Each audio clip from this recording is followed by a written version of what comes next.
Boutros Ghali, je ne veux pas dire comment il a traité les Américains, je ne veux pas dire comment il a négocié, mais son intelligence, ses intuitions, ses paroles, son comportement, sa fermeté a été très utile pendant un moment donné où les relations avec les États-Unis étaient des relations très difficiles.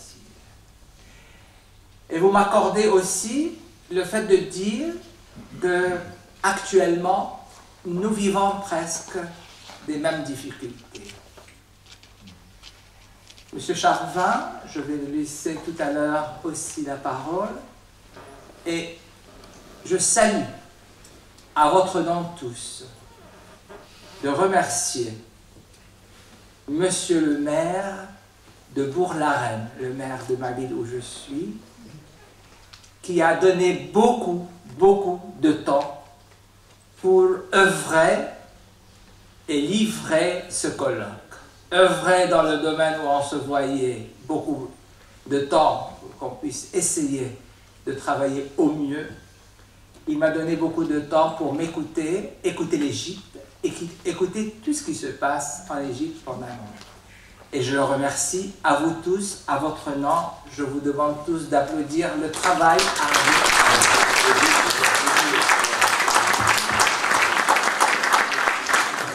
Et maintenant, je lui passe la parole pour nous donner un peu quelle est l'impression, qu'est-ce que vous nous attendez de nous.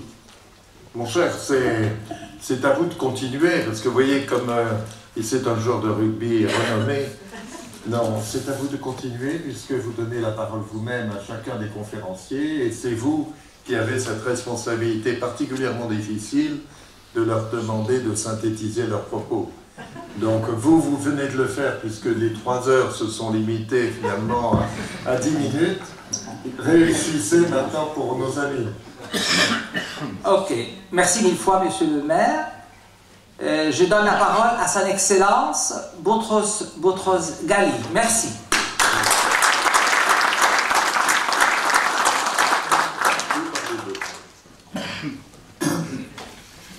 Excellences, Mesdames et Messieurs, je voudrais vous dire tout d'abord combien j'ai été fier d'avoir été choisi pour présider cette conférence et vous remercier de l'intérêt porté à mon pays, l'Égypte, mais aussi pour partager avec vous l'optimisme raisonnable dont je veux continuer à faire preuve concernant l'avenir de cette grande nation.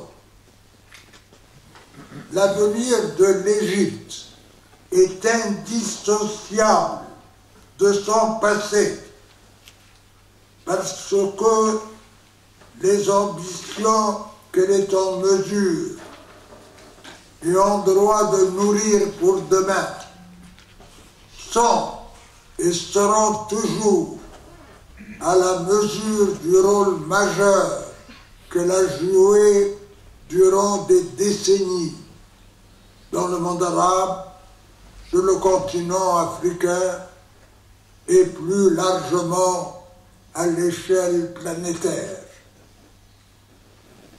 Malgré les crises, les conflits, les bouleversements politiques qui l'ont ébranlé, l'Égypte a toujours su trouver les moyens de se relever, de se redresser, de se repositionner comme un acteur incontournable sur la scène internationale.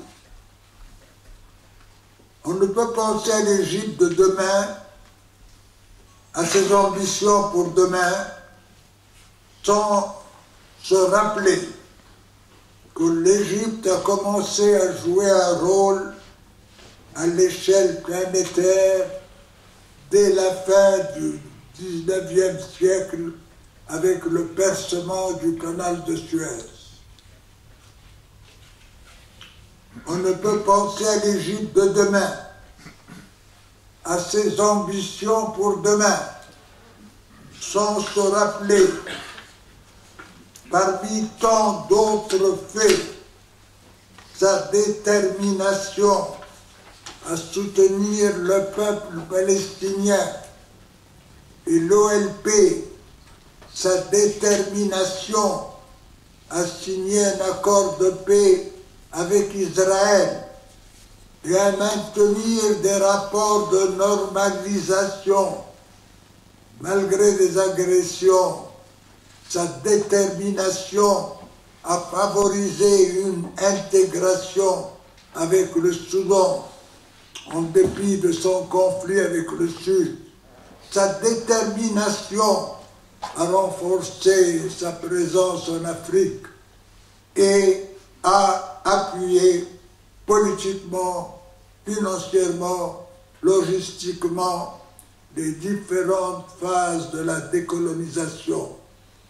Sa détermination à reprendre les relations diplomatiques avec les pays arabes qu'il avait mis à l'isolement après les accords de Camp David, allant même jusqu'à l'exclure de la Ligue des États arabes et de la conférence islamique.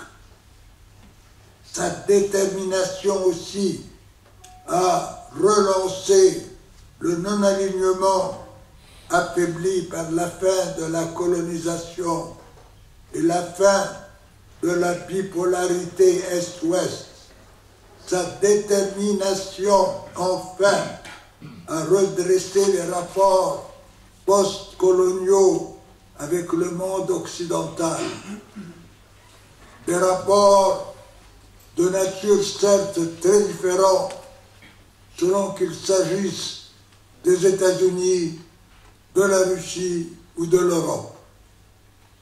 À cet égard, on oublie parfois que l'Égypte a entretenu avec la France des rapports aussi forts qu'originaux, qu'il s'agisse de la création à Paris en 1979, à l'initiative de la France, du groupe des quatre, Égypte, Inde, Sénégal, Venezuela, qu'il s'agisse de l'adhésion de l'Égypte à la francophonie, qu'il s'agisse encore de la coprésidence par l'Égypte et la France de l'Union pour la Méditerranée. C'est à la lumière de cette détermination, de cette volonté toujours intacte, toujours à l'œuvre, malgré les épreuves, malgré les régressions, même qu'il faut envisager l'avenir de l'Égypte.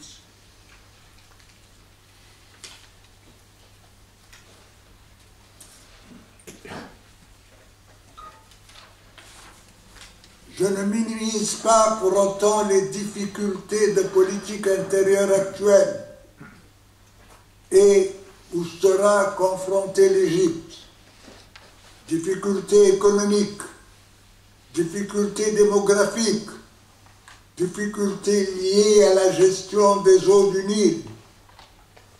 Ce sont d'ailleurs ces problèmes de politique intérieure qui ont éclipsé la politique étrangère de l'Égypte après le départ du président Moubarak.